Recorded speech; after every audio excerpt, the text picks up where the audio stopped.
എത്ര നേരം പരസ്പരം ചേർന്ന് കിടന്നെന്ന് അവൾക്കറിയില്ല. മാധവ് വീണ്ടും ഉറക്കത്തിലേക്ക് പോയിരുന്നു. ഓപ്പേ! വാതിൽ കടന്ന് ശിവുവിൻ്റെ ശബ്ദം കേട്ട് തീർത്ത കണ്ണു തുറന്നു.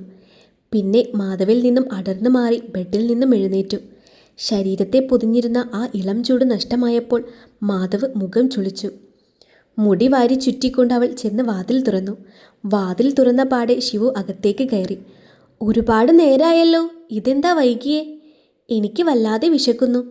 ഇന്ന് സ്കൂളിൽ പോകണ്ടേ? വയറൊഴിഞ്ഞുകൊണ്ട് ശിവു ദയനീയമായി അവളെ നോക്കി.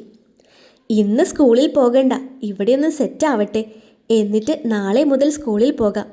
അപ്പോഴേക്കും നമുക്ക് ഓട്ടോറിക്ഷയോ ബസ്സോ എന്തെങ്കിലും ഏൽപ്പിക്കാം. കുഞ്ഞിൻ്റെ അഴിഞ്ഞു കിടന്ന മുടി വാരി ചുറ്റി കൊടുത്തുകൊണ്ട് അവൾ കവളിൽ മെല്ലെ തഴുകി. എന്നാ എനിക്ക് ഭക്ഷണം തരുമോ? വല്ലാതെ വിശക്കുന്നു. കുറേ നേരമായി ഞാൻ എഴുന്നേറ്റിട്ട്. ഓപ്പോയുടെ റൂമിൻ്റെ വാതിൽ തുറക്കാത്തത് കൊണ്ട് ഞാൻ ഹാളിലെ ആ കസേരയിൽ ഇരിക്കുകയായിരുന്നു. ശിവു പുറത്തേക്ക് കാണിച്ചുകൊണ്ട് പറഞ്ഞു. ഒരു മിനിറ്റ്, ഓപ്പയൊന്ന് കുളിച്ചിട്ട് വേഗം വരാം. ശിവു റൂമിൽ പോയിരുന്നു. കുഞ്ഞിൻ്റെ നെറുകയിൽ തഴുകിക്കൊണ്ട് അവൾ പറഞ്ഞു. എനിക്ക് വല്ലാതെ വിശക്കുന്നു, എന്തെങ്കിലും തായോ? പിണങ്ങിക്കൊണ്ട് ശിവു പറഞ്ഞു. കുളിയൊക്കെ പിന്നെ ആവാം, അല്ലെങ്കിലും അമ്പലത്തിലേക്കൊന്നുമല്ലല്ലോ പോകുന്നത്. പോയി കുഞ്ഞിന് ഭക്ഷണം എടുത്ത് കൊടുക്ക്. മാധവിൻ്റെ ശബ്ദം കേട്ട് തീർത്തയും ശിവുവും തിരിഞ്ഞു നോക്കി. അവൻ അവരുടെ സംസാരം കേട്ടുകൊണ്ട് കിടക്കുകയായിരുന്നു. പിന്നെ അവൾ എതിർത്ത് പറയാൻ നിന്നില്ല. അവനെ ഒന്ന് പാളി നോക്കി ചിരിച്ചുകൊണ്ട് ശിവുവിൻ്റെ കൈയും പിടിച്ച് പുറത്തേക്ക് നടന്നു. അവർ ചെല്ലുമ്പോഴേക്കും എല്ലാവരും ബ്രേക്ക്ഫാസ്റ്റ് കഴിഞ്ഞു പോയിരുന്നു. ജാനകിയാണെങ്കിൽ ഡൈനിങ് ടേബിൾ വൃത്തിയാക്കുന്ന തിരക്കിലും. നിങ്ങളെന്താ വൈകിയേ? മഹിയേട്ടൻ വിളിക്കാൻ പറഞ്ഞതാ. പിന്നെ കുറച്ചു നേരം ഉറങ്ങിക്കോട്ടെ എന്ന് കരുതിയാണ് ഞാൻ വിളിക്കാതിരുന്നത്. അവരെ കണ്ടപ്പോൾ ജാനകി പറഞ്ഞു. മാറിക്കിടന്നതുകൊണ്ടാണെന്ന് തോന്നുന്നു, ഉറക്കം വന്നില്ല. അവൾ പറഞ്ഞു. മാറിക്കിടന്നിട്ടാണോ അതോ ഉറങ്ങാഞ്ഞിട്ടാണോ? കള്ളച്ചിരിയോടെ ജാനകി ചോദിച്ചത് കേട്ട് തീർത്ത ചമ്മലോടെ ചിരിച്ചു. അവരുടെ സംസാരം മനസ്സിലാക്കാത്തതുപോലെ ശിവു ഇരുവരെയും മാറി മാറി നോക്കി. കുഞ്ഞു നോക്കുന്നത് കണ്ട് ജാനകി വേഗം തന്നെ വിഷയം മാറ്റി. ശിവുവിന് എന്താ കഴിക്കാൻ വേണ്ടേ? വാത്സല്യത്തോടെ താടിത്തുമ്പിൽ പിടിച്ചുകൊണ്ട് അവർ ചോദിച്ചു. എന്താണെങ്കിലും കുഴപ്പമില്ല ചിറ്റേ, വേഗം തന്നാ മതി. എനിക്ക് വല്ലാതെ വിശക്കുന്നു. ശിവുവിൻ്റെ മുഖത്ത് വല്ലാത്ത ദയനീയത. അയ്യോ, അത്രയ്ക്ക് വിശപ്പോ? എന്നാൽ ചിറ്റ പാലപ്പവും ചിക്കൻ സ്റ്റൂവും തരാം. അതും പറഞ്ഞുകൊണ്ട് അവർ വേഗത്തിൽ അടുക്കളയിലേക്ക് നടന്നു. പോയി കൈ കഴുകിയിട്ട് വാ ശിവു.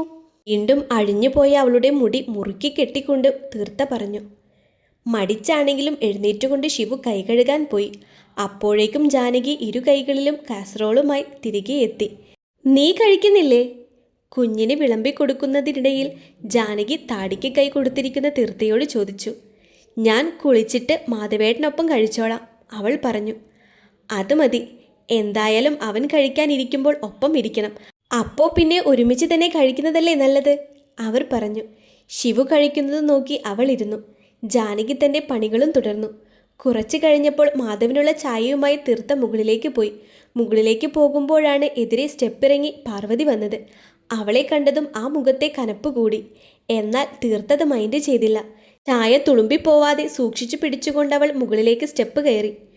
ഇതാർക്കാ ഈ ചായ? അവളുടെ കയ്യിലെ കപ്പിലേക്ക് നോക്കിക്കൊണ്ട് പാർവതി ചോദിച്ചു. മാധവേട്ടന്, അവൾ പറഞ്ഞു. ഇവിടെ ഇങ്ങനെ ബെഡ്റൂമിൽ കൊണ്ടുപോയി ചായ കൊടുക്കുന്ന പതിവൊന്നുമില്ല. അവൻ താഴെ വന്ന് കുടിച്ചോളും. ഇല്ലാത്ത ശീലങ്ങൾ ആരും അങ്ങനെ തുടങ്ങി വെക്കണ്ട. ഒരല്പം ഈർഷ്യയോടെ അവർ പറഞ്ഞു. സാരല്ല.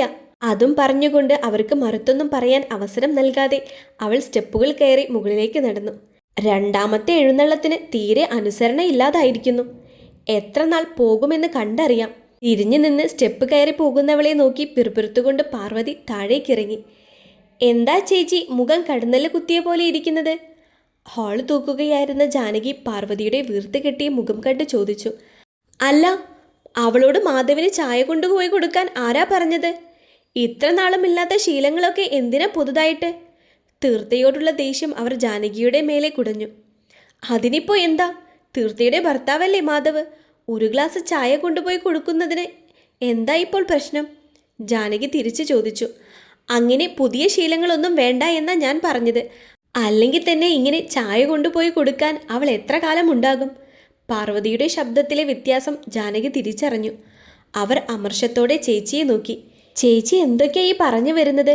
അവർ സന്തോഷത്തോടെ ജീവിക്കണമെന്നല്ലേ ചേച്ചി ഇപ്പോഴും ആഗ്രഹിക്കുന്നത്? വല്ലാത്തൊരു മനസ്സ് തന്നെ. പരിസരം മറന്നുകൊണ്ട് അവർ പൊട്ടിത്തെറിച്ചു. ഇവരുടെ ഈ വഴക്ക് കാണുകയായിരുന്ന ശിവു പേടിയോടെ ഇരുവരെയും നോക്കി.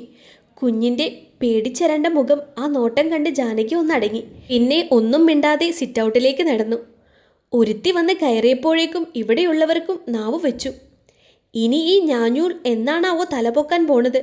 ശിവുവിനെ രൂക്ഷമായി നോക്കിക്കൊണ്ട് പാർവതി തൻ്റെ റൂമിലേക്ക് നടന്നു. കാര്യങ്ങൾക്കൊന്നും ഒരു മാറ്റവുമില്ലെന്നും എല്ലാം പഴയതുപോലെ തന്നെയാണെന്ന് ആ നിമിഷം ശിവു തിരിച്ചറിഞ്ഞു. അത്ര നേരം ഉണ്ടായിരുന്ന സന്തോഷമെല്ലാം തെല്ല് നേരം കൊണ്ട് കെട്ടടങ്ങി മുഖത്ത് മ്ലാനത പടർന്നു.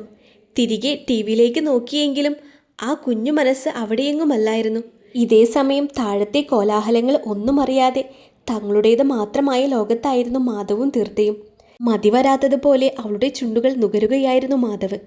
തീർത്ഥയുടെ വിരലുകൾ അവൻ്റെ മുടിയിഴകളിൽ കൊരുത്തു വലിച്ചു.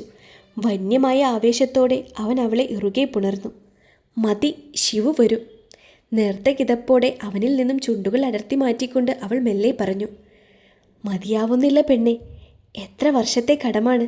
മാധവ് അവളുടെ മുഖമാകെ ചുംബനങ്ങൾ കൊണ്ട് ചുവപ്പിച്ചു. തീർത്ത അവനോട് ചേർന്ന് നിന്നുകൊണ്ട് മതിവരുവോളം ആ ചുംബനങ്ങൾ ആസ്വദിച്ചു. അവൻ്റെ നീണ്ട വിരലുകൾ അവളുടെ മാറിനെ തേടി. മതി, ആരേലും വരും. മാധവന് നിയന്ത്രണം നഷ്ടമാകുന്നു എന്ന് തോന്നിയ നിമിഷം തീർത്ത അകന്നു മാറി. നിരാശയോടെ അവൻ അവളെ നോക്കി കണ്ണുരുട്ടി. ആ നിമിഷം തന്നെ വാതിൽ തള്ളി തുറന്നുകൊണ്ട് ശിവു അകത്തേക്ക് കയറി വന്നു. ഇരുവരും ഞെട്ടി. തീർത്ത വേഗം തന്നെ നേരിയത് നേരെയിട്ടു. ഉണ്ടോ ഞാൻ പറഞ്ഞത്? മുടിയൊതുക്കുന്ന ഭാവത്തിൽ അവൾ അവനെ നോക്കിയപ്പോൾ മാധവി ചമ്മിയ ചിരിയോടെ തലയാട്ടി. ഓപ്പ എന്താ താഴേക്ക് വരാത്തത്? താഴെ ഒറ്റയ്ക്കിരുന്ന് എനിക്ക് ബോറടിക്കുന്നു. ശിവു വന്ന് തീർത്ഥയോട് ചാഞ്ഞു. ചിറ്റയില്ലേ അവിടെ? തീർത്ത ചോദിച്ചു. ഉണ്ടായിരുന്നു, പക്ഷേ മാധവേട്ടൻ്റെ അമ്മ വന്ന് എന്തൊക്കെയോ വഴക്ക് പറഞ്ഞപ്പോൾ ചിറ്റ ദേഷ്യപ്പെട്ട് പുറത്തേക്ക് ഇറങ്ങിപ്പോയി. പരിഭവത്തിൽ കവൾ പെരുപ്പിച്ചുകൊണ്ട് ശിവു പറഞ്ഞു. ഓ, ഈ അമ്മ തുടങ്ങി. നെടുവീർപ്പോടെ മാധവ് മനസ്സിലോർത്തു. ശിവു എന്നാ റെഡിയാവ്, നമുക്കൊന്ന് പുറത്തു പോയിട്ട് വരാം. കുഞ്ഞിൻ്റെ മൂഡ് ശരിയാക്കാനായി അവൻ പറഞ്ഞു. അത് കേട്ടതും ശിവുവിൻ്റെ കണ്ണുകൾ വിടർന്നു. അവൾ ഓപ്പയെ നോക്കി. റൂമിലേക്ക് പോയിക്കോ, ഓപ്പ ഇപ്പോൾ വരാം, തീർത്ത പറഞ്ഞു. സന്തോഷത്തോടെ തുള്ളിച്ചാടിക്കൊണ്ട് ശിവു റൂമിലേക്ക് ഓടി. എവിടെയാ പോണേ? അവൾ അവനെ നോക്കി പുരികമുയർത്തി. പ്രത്യേകിച്ച് എങ്ങോട്ടുമില്ല, ഏതെങ്കിലും മാളിൽ പോകാം. അവൾ കൊണ്ടുവന്ന ചായയൊന്ന് സിപ്പ് ചെയ്തുകൊണ്ട് അവൻ പറഞ്ഞു. അപ്പോഴേക്കും അത് തണുത്തുറച്ചിരുന്നു. ഇത് തണുത്തു, മുഖം ചൊളിച്ചുകൊണ്ട് അവൻ പറഞ്ഞു. ചായ കൊണ്ടുവന്ന അത് കുടിക്കണം, അല്ലാതെ വേറെ പണിക്ക് പോയാൽ ഇങ്ങനെ ഇരിക്കും. കൃത്രിമ ഗൗരവത്തോടെ അവൾ പറഞ്ഞു. അങ്ങനെയാണോ? എന്നാൽ ആ പണി കംപ്ലീറ്റ് ചെയ്തിട്ടേ കാര്യമുള്ളൂ. അതും പറഞ്ഞുകൊണ്ട് അവളുടെ ഇടുപ്പിലൂടെ കൈയിട്ട് തന്നോട് ചേർത്ത് പിടിച്ചുകൊണ്ട് മാധവ് അവളുടെ പിൻകഴുത്തിൽ അമർത്തി ചുംബിച്ചു. ആ ചുംബന ചൂടിൽ തീർത്ത് പിടഞ്ഞുപോയി.